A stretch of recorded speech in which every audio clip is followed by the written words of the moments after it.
En el versículo 2,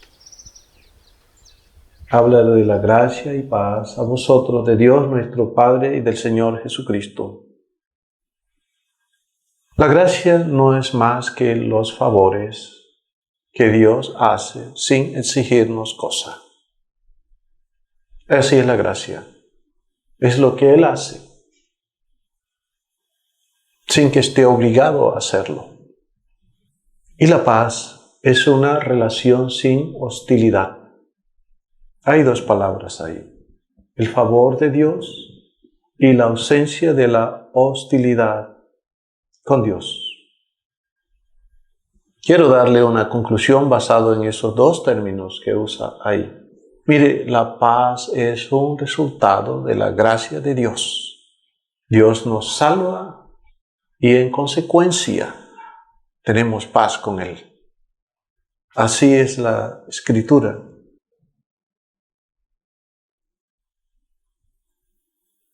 Quisiera solamente comentarle de este versículo una descripción de la gracia y voy a usar 5 palabras para que vea el proceso. Puede llamarle a esto pictografía, pero es el proceso de cómo Dios trabaja en el creyente. Lo primero es que la gracia, por definición, es como un encanto que sale de la propia naturaleza de Dios. La gracia está en su naturaleza y desde ahí sale a manera de encanto. Al elevarse al nivel de encanto, conduce a desarrollar una simpatía con el objeto del encanto, es decir, en este caso con la persona, y entonces hay una simpatía con las personas. De esta simpatía es la que motiva a guardar cierta consideración por el objeto del encanto, es decir, la persona, y ahora hay un enfoque de los pensamientos hacia esa persona. Se piensa con cuidado de ella. Y de esta consideración pasa al número 4, pasa a un agrado progresivo. Comienza a crecer una especie de complacencia entre Dios y el objeto del agrado y se desarrolla esta especie de agrado entre ellos, entre Dios y hombre, hasta tal punto que llega al punto número 5. Este agrado termina induciéndolo a hacer los favores con el objeto del enfoque. Así es el progreso de la gracia de Dios. Comienza por encanto, pasa a simpatía, llega a consideración, se agrada y termina haciéndole favores a las personas, sin exigencia alguna, solamente porque eso brota de la naturaleza. Comparto este proceso para que entendamos mejor cómo funcionamos, cómo hacemos favores, sufriendo y experimentando este proceso. En el versículo 3 está enfocado en la oración, los elementos generales de la oración. Versículo 3. Quiero que note y aprecie que en el Nuevo Testamento, en la Biblia, la oración tiene 4 elementos básicos o fundamentales. Hay 4 elementos. El primero es la gratitud. Agradecemos las obras que alcanzamos a ver que Dios ha hecho, sean para favorecernos de alguna manera, directa o indirectamente. Pero agradecemos que Dios ha hecho las cosas que ha hecho, lo que alcancemos a ver.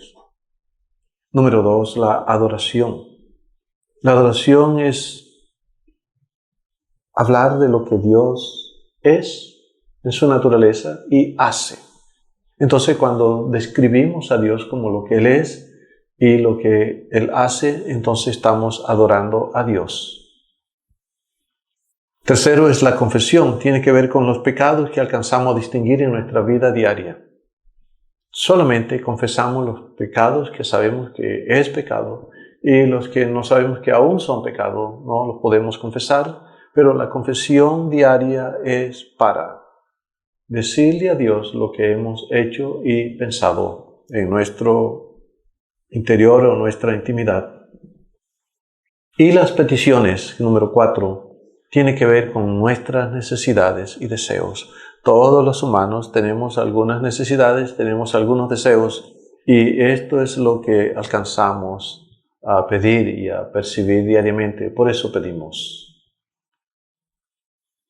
Quiero comentarles que la oración tiene un alcance temporal. Por ejemplo, la gratitud y la adoración van a continuar en el cielo.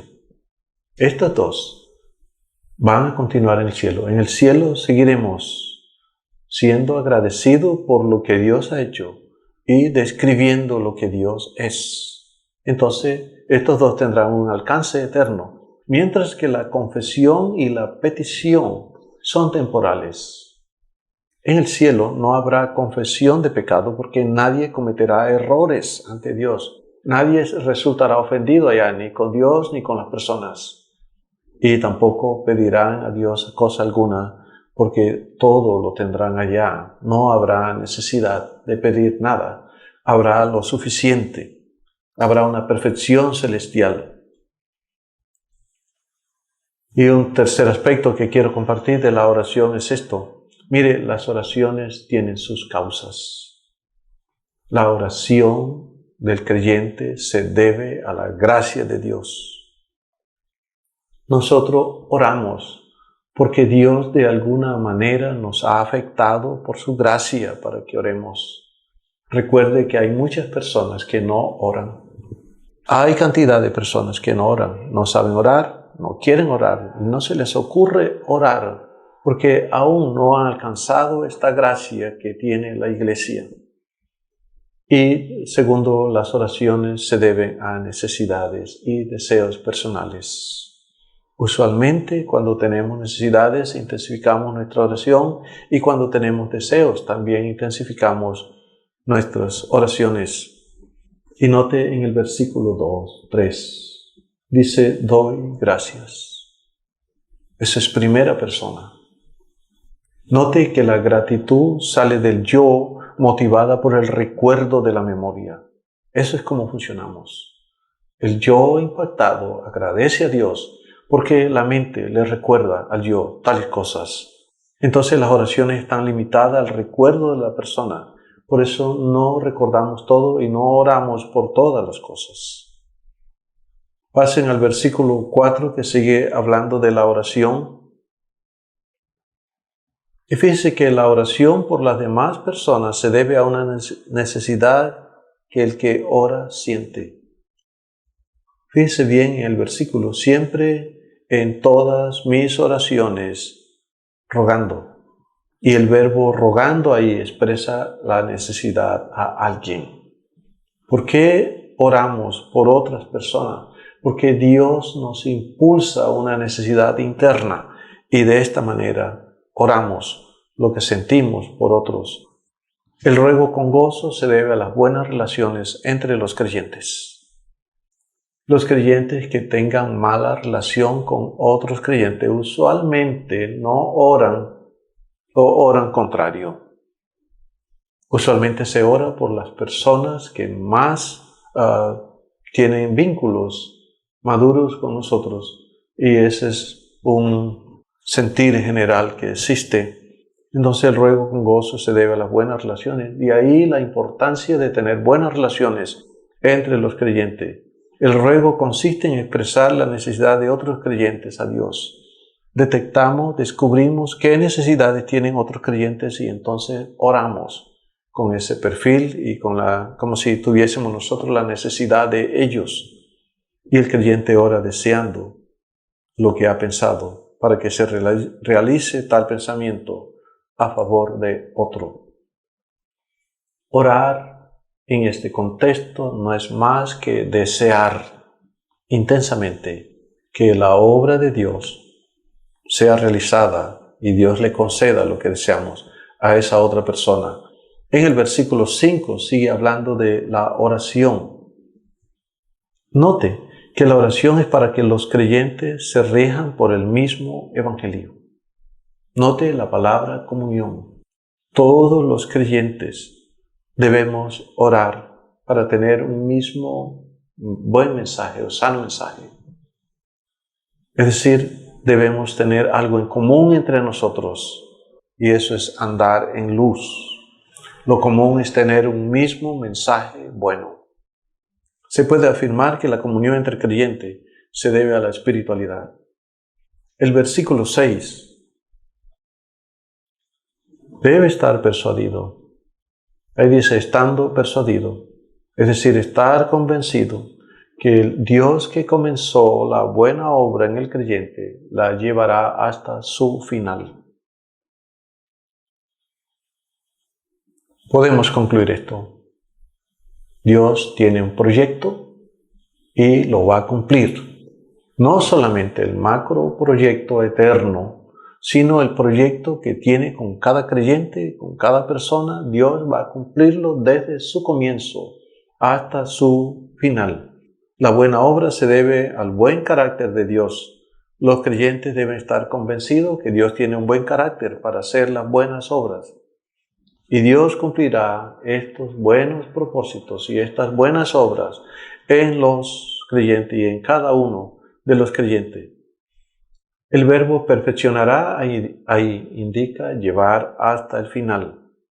Dios va a cumplir su propósito en usted y por medio de usted. Usted no morirá antes de cumplir los propósitos que Dios ha programado en su vida y por medio de su vida. Él va a lograrlo. De eso debe estar persuadido y seguro. Note la frase, hasta el día de Jesucristo. Podemos concluir que el día de Jesucristo incluye desde el retorno de Él hasta el tribunal de Cristo. Puede concluir que desde el rapto hasta el tribunal de Cristo incluye el día de Jesucristo. Pasen al versículo 7 y le doy una idea de este versículo, de lo que es el pensar justo. Porque así dice, ¿cómo me es justo esto de todos vosotros? Hay una forma de pensar y un pensamiento que es justo ante Dios. ¿Qué es lo justo? ¿Qué es el pensamiento justo que debemos pensar? Lo que está en el versículo 6. Que Dios cumplirá la buena obra en todos los creyentes. Una aplicación específica de esta es lo siguiente. Dios va a lograr la madurez en cada creyente como se ha propuesto. No habrá fracaso que no logrará la madurez que Él quiere en los creyentes. Llegaremos maduro al final. Dios lo logrará de alguna manera, así sea de manera milagrosa, pero lo logrará. No hay fracaso en ninguno de los proyectos que Dios ha comenzado. Ni en su proyecto eterno, ni en su proyecto temporal con las personas. No existe fracaso. El Dios de triunfo cumplirá sus propósitos de manera particular en cada creyente. Y ese es el sentir justo. El sentir justo es hacer proyectos con buenos pensamientos. Tenga buenos pensamientos, tenga buenos sentimientos, que esos son los proyectos justos delante de Dios. Y lo justo es estar a favor de otros creyentes. Eso es lo justo. Favorezca a otros creyentes, porque eso es lo justo según el texto.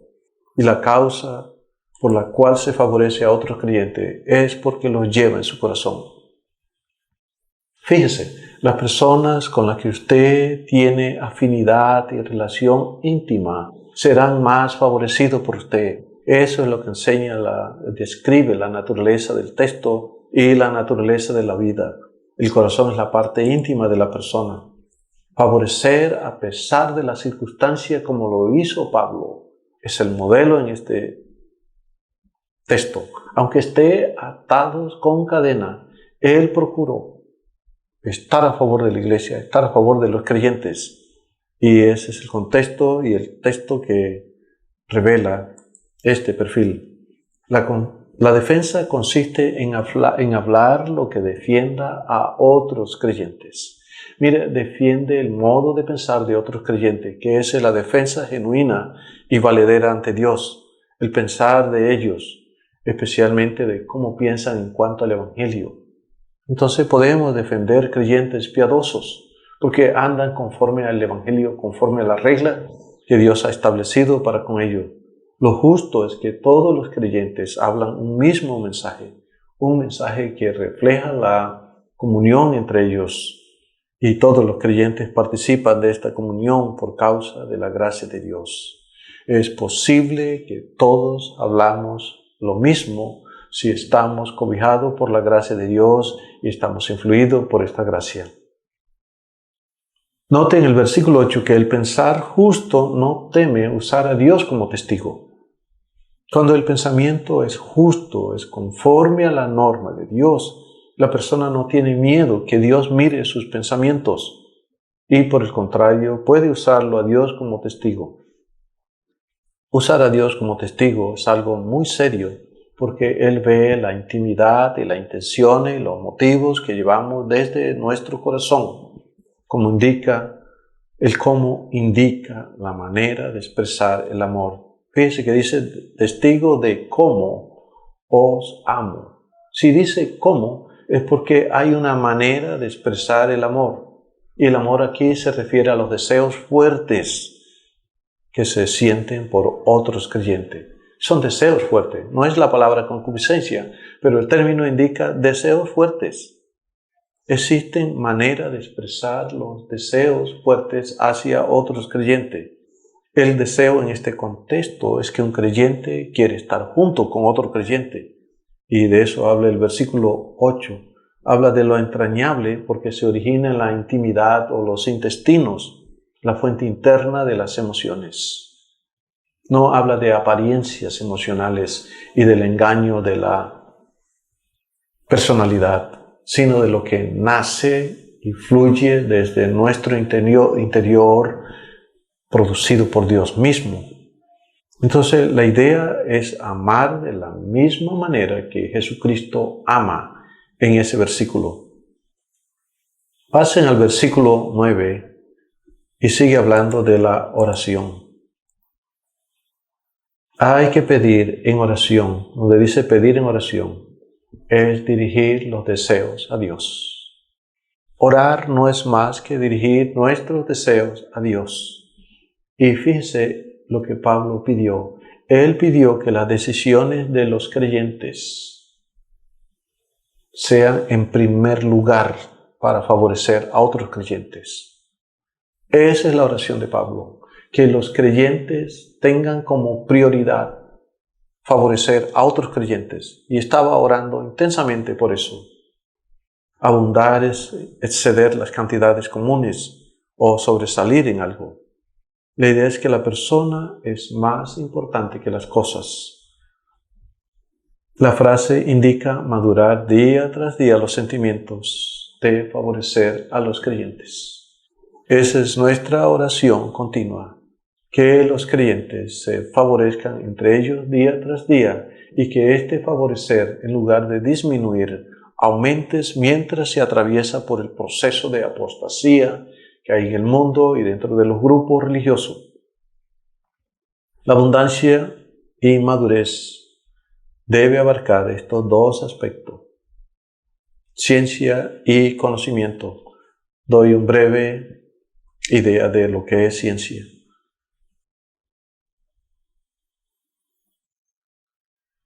La ciencia indica la relación madura o avanzada entre dos creyentes. Esa es la palabra ciencia. Mientras que el conocimiento es percibir de manera madura la sabiduría para vivir esta vida. Tener un discernimiento o una comprensión más profunda de la vida.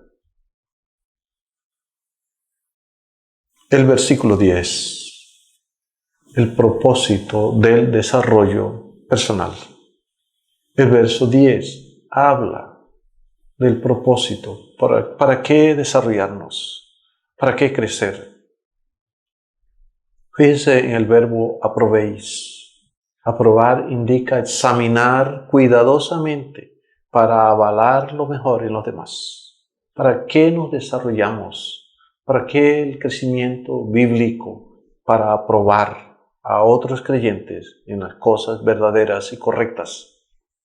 Esta clase de conocimiento es para pasar de lo bueno a lo mejor.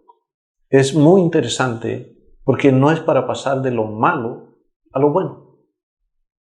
Es para pasar de lo bueno a lo mejor. Es un peldaño más elevado, más exigente, y por eso se requiere la ciencia y el conocimiento. Entonces, mire, las buenas relaciones interpersonales y la sabiduría ayudan a evaluar mejor a las personas y a tener un juicio más equitativo, más sano en cuanto a los demás. La sinceridad no es más que la relación sana sin motivos ajenos. Aprenda a tener relaciones sanas con los demás creyentes, sin motivos ajenos, sin causas extrañas a los pensamientos de Dios. La relación sana se basa en la nueva naturaleza divina. Para tener relación sana necesariamente tiene que ser espiritual y tiene que usar la nueva naturaleza divina, porque la naturaleza vieja no sirve a estos propósitos. Ella es corrupta por naturaleza.